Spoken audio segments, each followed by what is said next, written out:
It's Wellness Wednesdays. Wellness Wednesdays! I guess that jingle's sticking. I don't know why. But today we're going to talk about rules for arguing. What? What? There's no rules for fighting. It's just go for the eyes, boo, right? No, not if you want to be effective. There is a big difference between being angry and being out of control.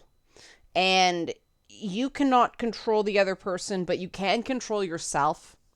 And you end up feeling a lot better about yourself. You feel a lot less guilty and a lot less afraid of conflict if you fight fair when you argue. Trust me, this is a really useful thing. If you find this sort of thing useful, help support this channel. Become a monthly patron. Patreon.com/Leanna K. So here's my first rule for fighting. One is know what you're fighting about. You fight with somebody when you want to improve a relationship somehow. Either you can't, you can't handle taking something anymore. You don't like what the other person's doing themselves, something. There has to be something worth preserving to make it worth fighting with a person. Otherwise, just walk away. If there's nothing to salvage, don't bother. Rule number 2, do not try to control the other person. I want them to do this. You can't make them. All you can do is be clear, express what your needs are and why you need it. It's up to them to decide whether they're going to give that to you. Now, if they don't, you have to decide whether it's worth continuing the relationship. But still, don't go in thinking you can control the other person. The only person you can control is yourself. And that's rule number 3, controlling yourself.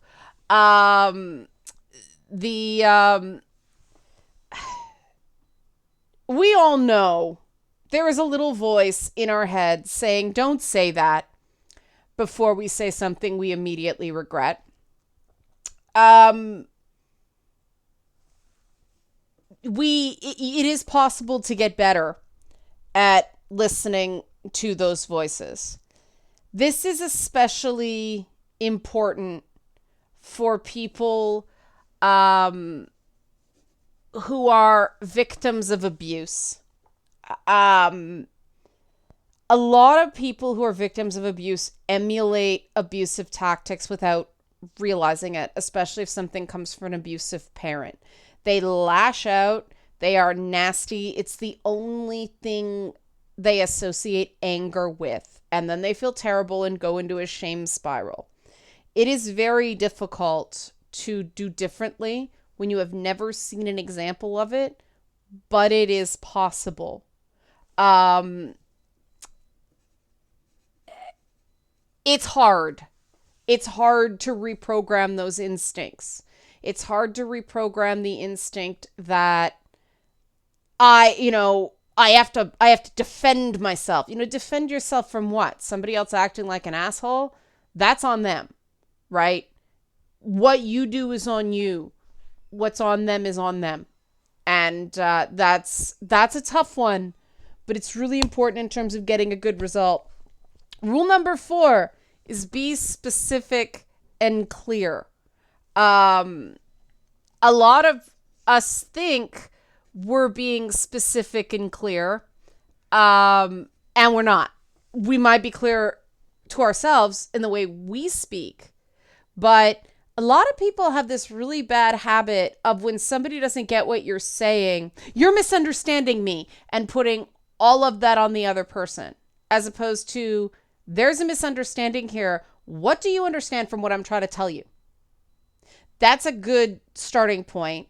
Ideally, both sides are doing effective, active listening, but it seems like even that concept's being wrecked. So there's no reason you can't stop and go, what do you understand that I'm telling you? What do you think it is I want here? And that's a way to get back on track and make it more productive. this may seem like you're giving in or you're letting them win, but it's not. Um, you're not going to win. You shouldn't be trying to win, but you should be trying to solve the problem. But you're not going to win or solve the problem if the person doesn't understand why you're upset. Again, if you're fighting with somebody, the understanding is you care about each other and don't want to fight with each other, even though fighting is inevitable in close relationships. But, make sure there's a common understanding. And big rule number 5, big. Don't mind read.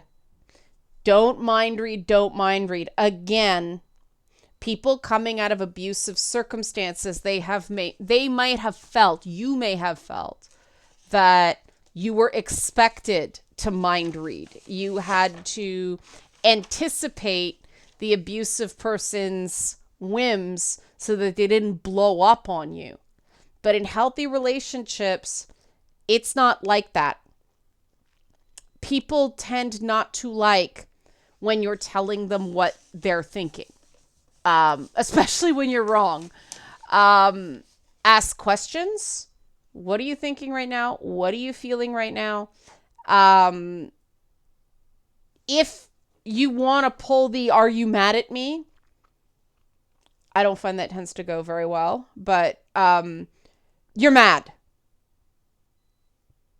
If a person is not angry and you keep telling them that they are, they will get angry. And a lot of people do that. You're mad. Why are you mad? Because they're afraid, right? Again, that abuse thing. It actually makes things worse. There are gentler ways. You seem angry. You seem upset. That's not telling somebody what they are. It's starting a dialogue.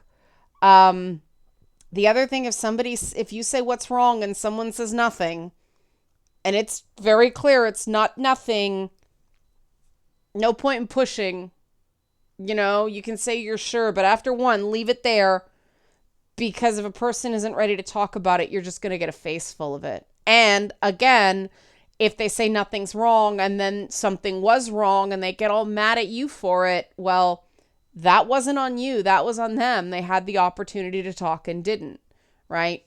Mind reading, so bad for conflict situations. And that comes to rule number 6. Go slow. Deal with one thing at a time. Do not pile on the grievances, because one, you're going to make the other person feel overwhelmed. You did this and you did that. You always and you never. And no, one thing at a time. Make sure it doesn't become overwhelming, because if you overwhelm the other person, well, they're not going to remember anything. And if it's important enough to fight about, it's important enough to remember. It's much easier to expect someone is going to remember that you don't like something. If something upsets you, if there are fewer things to remember, right? Focus on only a few things. Don't try to solve 20,000 things in a single fight. And that is connected to my last rule. I don't know what number we're on, but set boundaries. Set boundaries. It's sometimes hard to do when you're dealing with a very angry person, but it's extremely important, because if you don't set boundaries, you're not going to feel good about the resolution. It is okay to walk away for a bit if somebody is really pushing your buttons. I appreciate it when somebody tells me that particular phrasing really bothers me. Can you please watch that? Instead of it being, how could you? After you've done it 20 times and they didn't say anything. Boundaries allow people to like you for you and accept you for you. If you're not telling people who you are and what your preferences are, It's very hard to feel accepted and safe. And so it is totally fair to say to somebody, even if they're pissed off at you, look, can you please not call me that? You know, can you please, like, I get you're angry, you have a right to be angry. Can you please just not yell at me so loudly? Because yelling is a big trigger for a lot of people, and that it makes it difficult, but, it is possible. And the thing is, if you do that for other people, then you have a totally reasonable expectation that other people will do that for you. And those little acts of kindness, they help a lot in arguments. They mean they get less heated, and it means that, there will probably be a better outcome when all's said and done. There's one more. This is the final one. I made notes in there, chicken scratch, but remind yourself, you can even do it out loud, but at least remind yourself, this person is your friend. This person is your loved one. You like this person. You love this person. This person is not your enemy. This may seem obvious, but it is not, based on how people act, usually out of trauma. If you have a trauma condition, you gotta watch remaining in the present. And it's really easy, especially in arguments, to end up somewhere else in your head. And that can make you seem like an absolute crazy person, lunatic bully, if you don't watch that. And, even if you have a mental health issue, you're still responsible for what you do. Because if you're not responsible for what you do, well, you can't expect any other people to be more accountable than you are, if that makes sense. Like, if you want to just be crazy and say everything that comes to mind, well, that's got to be true for everyone involved, right? And if you're not prepared to take that, don't dish it out. And if someone says stop and you want to maintain a relationship with that person, stop doing it. It really is that simple. The person you're fighting with is probably not the person who did it to you. Therefore, they can't fix it for you. So, learning how to argue effectively is a skill. What I will promise you is, if you are conflict averse and you get better at arguments that don't turn into huge blow up brawls, conflict will seem less scary over time. And right now, there's a lot of conflict. There's a lot of people not handling it well for a great many number of reasons. No joke, the news is not helping lately. The lack of leadership from various governments is not helping lately. Everyone is on edge to one extent or another. Nobody is on an even keel right now. It's not reasonable to expect. And that's why I'm offering this kind of stuff, because there is a lot of conflict right now. People are getting on each other's nerves. People are both wanting things to get back to some semblance of normal and dreading that at the same time. People are not being completely rational and reasonable right now.